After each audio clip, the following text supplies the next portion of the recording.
Já ouvimos todo esse papo antes, não ouvimos? A Igreja Católica é inimiga da ciência, do progresso e da razão. Bem, isso é tudo tolice e nós iremos provar sem dó. Acompanhe-me agora em A Igreja Católica, Construtora da Civilização. Descoberta. Restauração. Tecnologia. Direito e economia. Estudo. Ordem moral. Desenho. Ensinamento moral. A Igreja Católica, Construtora da Civilização. Bem-vindos à Igreja Católica, Construtora da Civilização. Sou o seu anfitrião, Thomas Woods. Gostaria de começar esta série com um fato bem óbvio para a maioria. Há um certo duplo padrão no mundo quando se fala em Igreja Católica. Você pode dizer o que quiser sobre a Igreja Católica, sua carreira não terminará, ninguém se importará, não haverá indivíduos ofendidos nem greves de fome. Você diz o que quiser e está tudo bem. Em verdade, você será ainda melhor tratado nos círculos em voga do que antes. Então, qual é o resultado disso? O resultado é que você pode escapar impune mesmo dizendo as coisas mais absurdas e ridículas sobre a Igreja Católica. E as pessoas acreditam. Elas tendem a acreditar em toda e qualquer calúnia absurda contra a Igreja Católica. Mas, pior ainda, alguns católicos mesmos, eu acho, começaram a incorporar algumas dessas críticas. E, no fundo, acho que eles próprios se perguntam, a Igreja tem sido uma influência positiva na história, afinal de contas? Não fora ela responsável só por repressão e ignorância? E não fora ela um oponente das ciências? Todos fomos ensinados a acreditar nisso. Seria um milagre se não acreditassem. Porém, não é verdade. E nesta série mostraremos por quê. Iremos exibir a verdadeira glória da Igreja Católica. Os ataques à Igreja Católica e à crença religiosa em geral aceleraram-se nos últimos 5 anos, mais ou menos. Nós vimos em anos recentes best-sellers por Richard Dawkins, Daniel Dennett e Sam Harris condenando a crença religiosa em geral como irracional, imbecil e... Na verdade, eles estão dizendo às crianças deste país, seus pais são tolos por ensiná-los a religião. Pior que isso é que, depois do atentado de 7 de julho de 2005 em Londres, o que vemos é essa tendência do terrorismo islâmico dar a intelectuais uma desculpa para se oporem a todas essas religiões, com o argumento de que toda religião é irracional. Toda religião pode causar violência, então todas devem ser condenadas. Por exemplo, no escocês Sunday Herald, lemos Muriel Gray dizendo: a causa de toda esta miséria, desordem, violência, terror e ignorância é, claro, a própria religião. E ela chamou religião de disparate da idade das trevas. Para o governo de um país secular como o nosso, ela diz, tratar a religião como se esta tivesse real mérito, ao invés de tomá-la como um anacronismo absurdo, que educação, conhecimento e experiência podem esperançosamente superar com o tempo, é um dos eventos mais deploráveis do século XXI. Vou deixar de lado o fato de que ela não sabe usar corretamente a palavra esperançosamente, isso é outro assunto. O principal é que esta é a crítica. Outra crítica, Polly Toynbee, do London Guardian, diz: chegou o momento de ser sério sobre toda a religião e traçar uma firme linha entre o mundo real e o mundo dos sonhos. No London Spectator, Matthew Perry diz: aquilo que une um mulá extremista a um padre católico ou pastor evangélico protestante é, na verdade, muito mais significativo e interessante do que aquilo que os separa. Essas críticas se tornaram rotina. Dia após dia as ouvimos. Toda religião é inimiga do progresso, mas a Igreja Católica, em particular, é consistentemente vista como inimiga da ciência e do progresso e do conhecimento. Consistentemente. Por que isso? Como aconteceu? Em parte começou há 200 anos ou mais, no assim chamado Iluminismo, que apareceu no século XVIII da história europeia, época em que a classe intelectual se tornou incomumente hostil à Igreja. Eles depreciaram a Idade Média sistematicamente. Aliás, é por isso que eles usaram o termo Iluminismo. Pois a ideia era que antes do Iluminismo, antes do formidável século XVIII, só havia miséria e atraso e ignorância estimuladas pela Igreja Católica. Mas agora, felizmente, Temos intelectuais seculares para nos trazer esclarecimento. Às vezes acredito que o trabalho mais deprimente do mundo deve ser o de professor de História da Idade Média. Deve ser o trabalho mais deprimente do mundo. Durante o dia todo, você ensina sobre a Idade Média. E diz, a Idade Média não foi tão ruim. De fato, muitas coisas importantes aconteceram na Idade Média. A Igreja tornou possível vários acontecimentos notáveis. Leciona-se isso o dia inteiro. Você escreve livros e artigos. Vai até a televisão, ao rádio, palestra o assunto. E o que acontece? Você chega em casa, liga a TV, nada do que fez surtiu efeito. Todo mundo ainda acredita que a Idade Média foi um tempo de ignorância, repressão e foi tudo culpa da Igreja Católica. Toda essa coisa. Com efeito, é impossível mudar. Deve ser muito deprimente. Por quê? Por que são tão resistentes à verdade? Por que é tão difícil fazê-los mudar de ideia? Desde o Iluminismo, algo que se enraizou em nossa cultura e pensamento foi a presunção de que a Igreja Católica está errada. E o secularismo, a ideia de organizar a sociedade e toda a vida sem referenciar a Deus, é a fonte do progresso. Assim, naturalmente, tudo que se ligue à Igreja envolve retrocesso. Enquanto que isso é algo que o intelectual secular nos traz, essa coisa é o progresso. E essa tem sido a lente pela qual a história tem sido vista nos últimos 2 séculos. É por isso que apenas nos últimos, digamos, 50 anos, é que começamos a ver historiadores, enfim, desmentindo esses absurdos. E finalmente dizendo, espere aí, a Igreja Católica não só jamais obstruiu as ciências, como pode ter as promovido. Os secularistas não apenas nunca criaram a ciência econômica, por exemplo, mas na realidade foram padres católicos e professores que desenvolveram a ideia da economia séculos antes, e vai. Mas está se levando muito tempo para refutar essa ideia em geral aceita, de que a Igreja é responsável por retrocesso e ignorância. Está demorando demais. Vamos refletir sobre algumas dessas áreas em que a Igreja Católica realmente construiu nossa civilização. Eu escolhi essa palavra conscientemente. Porque pode-se considerar a Igreja Católica sua construtora. Ora, por exemplo, considere o modo como vemos a caridade, o trabalho caridoso. Acreditamos que você está fazendo caridade quando você ajuda alguém, sem nenhuma expectativa de retribuição. Quando você faz porque é bom e é certo fazer isso. Você o faz porque sabe que, numa visão mais ampla, aquela pessoa desafortunada é de algum modo seu semelhante, feito à imagem e semelhança de Deus. Então você ajuda. Você não a ajuda por esperar 3 anos à frente, visitá-la e dizer, lembra-se daqueles $50 que te dei, por que não os devolve? Ou visitá-la e dizer, preciso de votos, preciso de apoio político, venha me ajudar. Não fazemos isso para poder dizer ao mundo, ei, que cara legal eu sou, eu dei aquele cara $10. Não fazemos caridade por essas razões, fazemos pelos motivos que já dei, motivos puramente desinteressados. De onde veio essa ideia? Essa ideia veio da Igreja Católica. Porque na antiga Grécia ou Roma, se você dissesse, vou ajudar alguém, sem nenhuma expectativa de reciprocidade, farei por pura bondade meu coração, achariam você demente? Do que você está falando? Ainda pior seria a ideia de orar e até mesmo tentar ajudar os próprios inimigos. Ficou louco? Mas hoje admitimos isso como ideal, que um homem bom tenta incorporar como princípios. Mas, de novo, de onde eles vêm? Eles vêm da Igreja Católica. A Igreja ensina isso sobre a caridade. O mundo antigo não. Então aqui está uma área em que coisas que temos por certo, é assim que pensamos, temos por certo, de onde vem?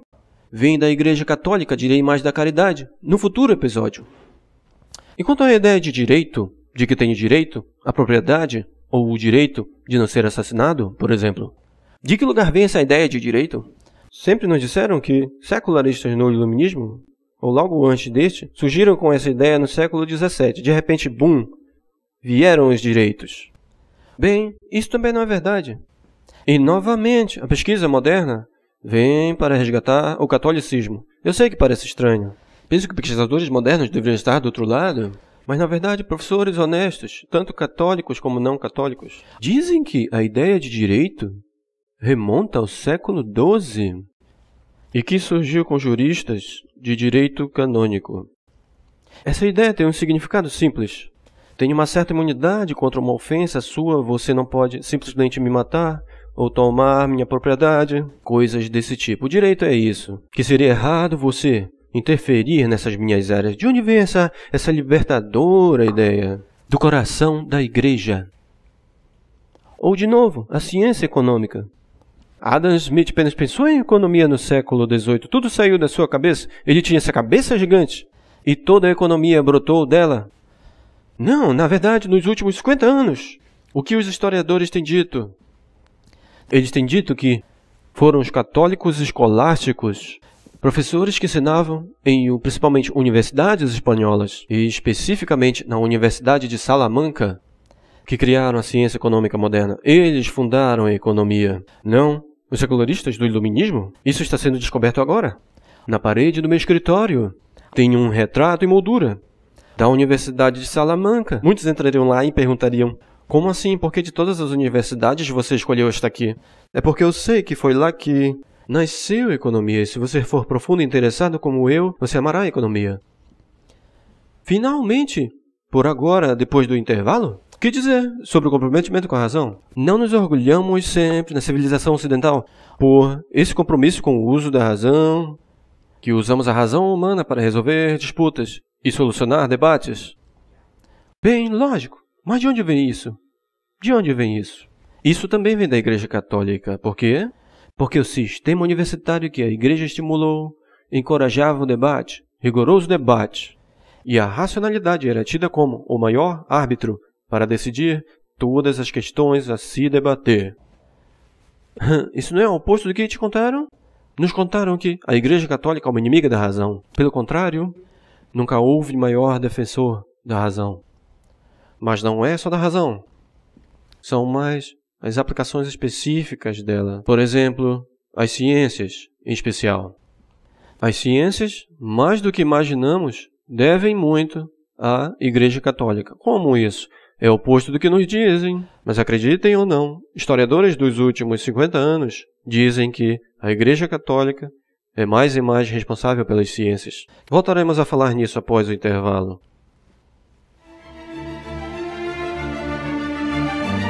Você sabia que a Igreja Católica Romana deu mais ajuda e apoio financeiro ao estudo da astronomia por mais de 6 séculos, da recuperação do saber antigo, durante a Baixa Idade Média ao Iluminismo, do que qualquer outra e provavelmente todas as outras instituições? Você sabia que a Igreja Católica teve que empreender a tarefa de introduzir a lei do Evangelho e o sermão da montanha entre povos bárbaros que tinham o homicídio como a mais honrosa ocupação e a vingança como sinônimo de justiça?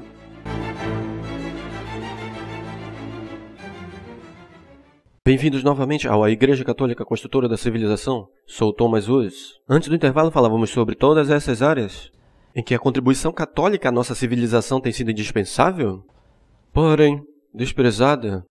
Quantos dos fatos que descobrimos apenas até agora são escondidos em escolas regularmente? Nem preciso perguntar. Mas mexi um pouco com vocês com a ideia da Igreja Católica ter contribuído para a criação da ciência na civilização ocidental antes do intervalo. O que eu quis dizer? Bom, terei que mexer um pouco mais com você, porque da próxima vez veremos esse assunto profundamente, nos próximos 3 episódios, na verdade. Pois aqui eu acho que nós temos o aspecto da história católica, que é mais adulterado e deturpado, e mais vezes usado, eu acho, como uma arma para bater na cabeça da igreja, e quero mostrar que isso é, em grande medida, feito injustamente. Digo apenas por agora que, na verdade, isso é realmente verdade. Nos últimos 50 anos, cientistas que escrevem a história da ciência começaram a repensar os velhos argumentos contra a igreja, dizendo, quer saber, pensando melhor, a igreja fez coisas muito importantes. Há uma razão pela qual a ciência foi estabelecida e então foi mantida por tanto tempo na civilização ocidental, enquanto não foi em outras. E isso, no final das contas, não ocorre apesar da Igreja Católica, mas em certos aspectos, por causa dela. Há 100 anos, tudo bem, você poderia ter lido um livro de Andrew Dickson White, chamado, quer dizer, sobre uma lendária guerra entre ciência e religião no Ocidente. Hoje, esse livro é considerado praticamente uma piada entre professores. É tão ultrapassado e tão ridículo. Hoje há professores como Edward Grant escrevendo livros editados pela Universidade de Cambridge. Temos Thomas Goldstein, A.C. Crombie, David Lindbergh e muitos outros. E todos eles concordam que você não pode dizer simplesmente que a Igreja foi um oponente das ciências. Pelo contrário, há aspectos do pensamento católico que foram indispensáveis para o desenvolvimento da ciência. E veremos especificamente quais foram eles, mas agora quero que saiba que esse velho mito está sendo derrubado por professores. Infelizmente, as descobertas desses mestres ainda não conseguiram chegar ao público mais geral. É o que tentaremos fazer em nosso programa. A propósito, deixe-me dar um exemplo de história típica em que as pessoas são ensinadas a crer sobre a Igreja Católica. E então refletir por que elas acreditavam tão prontamente quando não havia a menor evidência para tanto. Aqui vai um exemplo que eu acho até muitos espectadores podem ter acreditado, até eu acreditei, não havia razão para pensar de outra forma. É a ideia de que Cristóvão Colombo, quando empregou suas famosas navegações, estava em parte tentando provar que a Terra não era plana, mas sim esférica. Todos nós já ouvimos a história habitual que Colombo foi avisado. Não, Colombo, não vá navegar tão longe, você irá cair no fim da Terra, você não sabia disso? A Terra é um grande disco, plano, e você cairá da margem, será comido por dragões ou aranhas radioativas e gigantes, algo do tipo. Ele foi avisado, não vá. Bem, ele foi mesmo assim, isso mostraria o quão valente e formidável ele era, veja. Não duvido que Colombo fora mesmo um bravo e hábil navegador. Mas se Colombo estivesse aqui hoje, diria-lhe que não estava tentando provar que a Terra era redonda. Por quê? Porque todos já sabiam disso. Todo mundo já sabia que o planeta era uma esfera. Na verdade, nenhuma pessoa instruída na Europa acreditava que a Terra era plana. Isso é um mito totalmente absurdo. De fato, tente voltar e encontrar qualquer um na história do mundo cristão que acreditava na Terra plana. Procure-os. Se todos acreditavam, não deve ser tão difícil. Não se consegue encontrar nenhum exemplo. Bem, quero dizer, você pode encontrar 2 exemplos de pessoas que você nunca ouviu falar. Lactantius, por exemplo, que viveu entre os séculos 3 e 4, ele não tinha influência alguma. E em todo caso, ele falava mais alegoricamente do que qualquer coisa. A outra pessoa que parecia acreditar nisso era do 6º século, chamada Cosmas Indicopleustes. Já ouviu falar? Nem eu. E nem ninguém na Europa Ocidental. Cosmas escreveu em grego. Naquele período, poucas pessoas no Ocidente sabiam grego. São Gregório Magno, que foi Papa de 590 a 604, nem ele sabia sequer uma palavra em grego. Então dificilmente alguém teria lido Cosmas. Ele só foi traduzido para o latim em 1706. Assim, qualquer um que tenha ensinado sobre a Terra plana teve uma audiência de 1 ou 2 pessoas. Não tiveram influência nenhuma. O fato é que todos entendiam que a Terra era uma esfera. Havia relutância em patrocinar a viagem de Colombo, mas não porque acreditassem que ele cairia da margem. O motivo para que tivessem medo era que eles pensavam que Colombo havia subestimado muito o tamanho dessa esfera. Colombo dizia, não se preocupem, a Terra não é tão grande, só vou dar uma voltinha e volto logo, tudo ficará bem. Mas diziam a ele, não, a Terra é muito maior do que você pensa e você acabará morrendo de fome. Você vai navegar e não haverá terra alguma. Para a sorte de Colombo, uma porção de continentes brotou lá no meio. Ao contrário de suas expectativas e para a sorte dele e de sua tripulação. Mas é por isso que não queriam que ele fosse e não porque achassem que ele fosse cair da margem. Eu imagino que isso é tão oposto ao que lhe ensinaram. Devem achar que eu estou inventando isso tudo, não é? Claro que acreditavam em terra plana, mas prometo-lhes que não. Existe até um livro inteiro escrito para responder a seguinte questão óbvia. Se ninguém acreditava em terra plana, como esse mito pode ter começado? E a resposta vem num pequeno livro, por um cara chamado Jeffrey Burton Russell. Ele escreveu um livro chamado Inventando a Terra Plana. Ele descobriu que havia um pequenino grupo de intelectuais no século XIX que deu luz a esse mito. Eles o criaram porque fazia a Igreja Católica parecer ridícula. Porque no século XIX havia muito debate e disputa com a Igreja sobre Darwin e outros assuntos. E a ideia era de que se podiam retratar a Igreja como sendo tão ridícula, ao ponto de ensinar que a Terra era plana, então poderiam mostrá-la como um oponente absolutamente desprezível. Então inventaram essa história para colocar a igreja sob um absurdo e ridículo juízo. Tenho certeza de que eles não tinham ideia da durabilidade do mito. De que, no século XXI, ainda o ensinariam? Tenho certeza de que em algum lugar, neste momento, alguém aprende. A igreja idiota dizia que a Terra era plana e o bravo e heróico Colombo a desmentiu. Isso nunca tem fim, mas por que não tem fim? Por que tem tanta durabilidade?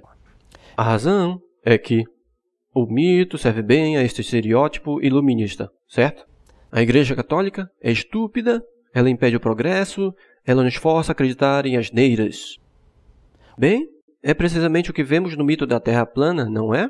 Quem acreditaria que a Terra era plana? Os antigos gregos até mediram a circunferência da Terra. Obviamente sabiam que era redonda. Como é que a Igreja tola pensou diferente? Eis um bom exemplo de que o mito pode ser facilmente derrubado. Mas ele não foi derrubado, porque serve a um propósito. Tentasse você inventar o mito agora sobre qualquer pessoa famosa que pensasse e dissesse que fulano e ciclano acreditava em tal e qual, duraria uns 3 segundos. Mas pessoas creem naquilo em que estão preparadas a crer. E as pessoas estão preparadas a crer no pior sobre a Igreja Católica.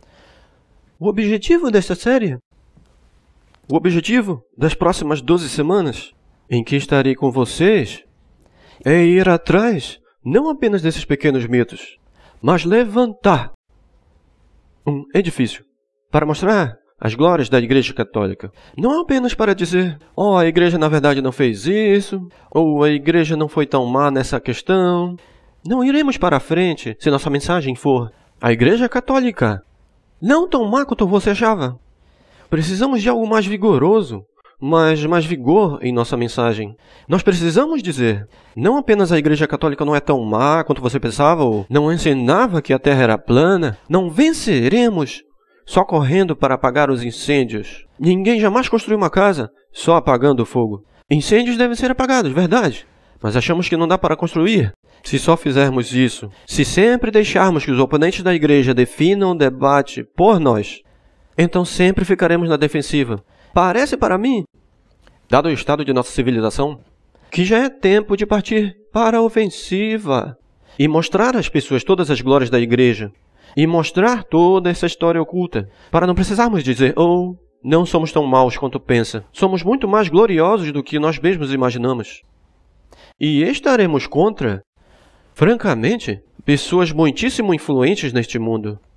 Tenho certeza de que vocês se lembram de que a Constituição da União Europeia exclui toda menção à influência cristã na civilização ocidental. Quão teimoso você precisaria ser, cercado por catedrais e obras religiosas e dos frutos que a Igreja nos deu. Quão cego você teria que ser para não mencionar que a Igreja teve algum papel na criação dessa civilização, não?